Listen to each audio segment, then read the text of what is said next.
ಅಪ್ಪನ ಹೆಜ್ಜೆ ಗುರುತು. ಮಹದೇವಯ್ಯ ತನ್ನ ಜೀವನವನ್ನೆಲ್ಲ ಬೋಧನೆಗೆ, ಮಕ್ಕಳ ಬೆಳವಣಿಗೆಗೆ ಅರ್ಪಿಸಿದ್ದವನು. ಊರಿನ ಶಾಲೆಯಲ್ಲಿ 35 ವರ್ಷ ಶಿಕ್ಷಕನಾಗಿ ಸೇವೆ ಸಲ್ಲಿಸಿದ್ದ. ಶಿಸ್ತು ಮೌಲ್ಯಗಳನ್ನು ಬೋಧಿಸಿದ. ಹಳ್ಳಿಯ ಮಕ್ಕಳು ಅವನ ಹೆಸರನ್ನು ಕೇಳಿದರೆ ಇಂದಿಗೂ ಗೌರವದಿಂದ ಮಾಸ್ಟ್ರು ಎಂದು ನೆನಪಿಸುತ್ತಿದ್ದರು. ವಯಸ್ಸು 70 ದಾಟಿದಂತೆ ದೇಹ ನಿಧಾನವಾಗಿ ಹಳೆಯ ತಾಳ್ಮೆ ಕಳೆದುಕೊಂಡಿತು. ಕಾಲು ನಡುಗುತ್ತಿತ್ತು. ನೆನಪುಗಳು ಕೆಲವೊಮ್ಮೆ ತಪ್ಪಿಸುತ್ತಿದ್ದವು. ಆದರೆ ಮನಸ್ಸಿನಲ್ಲಿ ಮಾತ್ರ ನಂಬಿಕೆ ಇತ್ತು. ಮಕ್ಕಳು ನನಗೆ ಸಾಂತ್ವನ, ನನಗೆ ಬಲ ಎಂದು.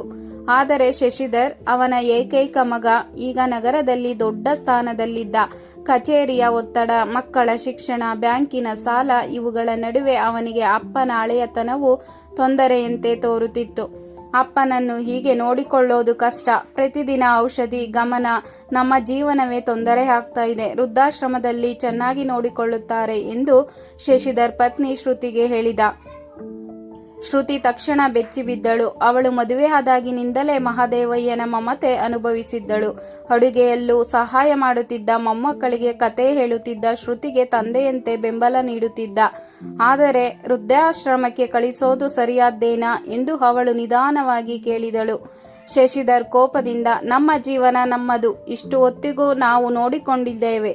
ಈಗ ಅವರಿಗೆ ಅಲ್ಲಿ ಒಳ್ಳೆ ಪರಿಸರ ಸಿಗುತ್ತೆ ಎಂದು ಹೇಳಿ ಮಾತು ಮುಗಿಸಿದ. ಆ ಮಾತನ್ನು ಅಪ್ಪನೇ ಕೇಳಿಬಿಟ್ಟ. ಶಾಂತವಾಗಿ ನಗುತ್ತಾ ಶ್ರುತಿಯನ್ನು ತನ್ನ ಬಳಿಗೆ ಕೂರಿಸಿಕೊಂಡ. ಮಗಳೇ, ನಿನ್ನ ಪತಿ ಹೇಳೋದ್ರಲ್ಲಿ ತಪ್ಪಿಲ್ಲ ಅನಿಸ್ತಿದೆ. ಅವನಿಗೆ ಆತ ಒತ್ತಡದಲ್ಲಿ ಇದ್ದಾನೆ.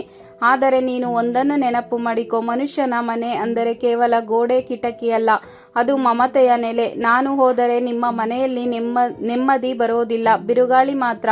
ಶ್ರುತಿ ಕಣ್ಣೀರು ಹಾಕಿಕೊಂಡಳು. ಅವಳ ಮನಸ್ಸಿನಲ್ಲಿ ತಂದೆಯ ಮಾತು ಬೆಂಕಿಯಂತಿತ್ತು.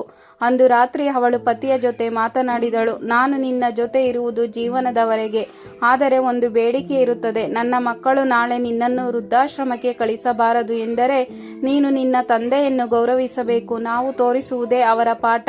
ಈ ಮಾತು ಶಶಿಧರ್ ಮನಸ್ಸನ್ನು ತಟ್ಟಿತು. ಅವನು ಮೌನವಾಗಿದ್ದ. ಬೆಳಗ್ಗೆ ಅಪ್ಪನ ಹತ್ತಿರ ಹೋಗಿ ಕೈ ಹಿಡಿದು, ಅಪ್ಪ ಕ್ಷಮಿಸಿ, ನಿಮ್ಮನ್ನು ಬಿಡೋ ಯೋಚನೆ ನಾ ಹೇಗೆ ಮಾಡಿದೆನು ಎಂದು ಕಣ್ಣೀರಿಟ್ಟ.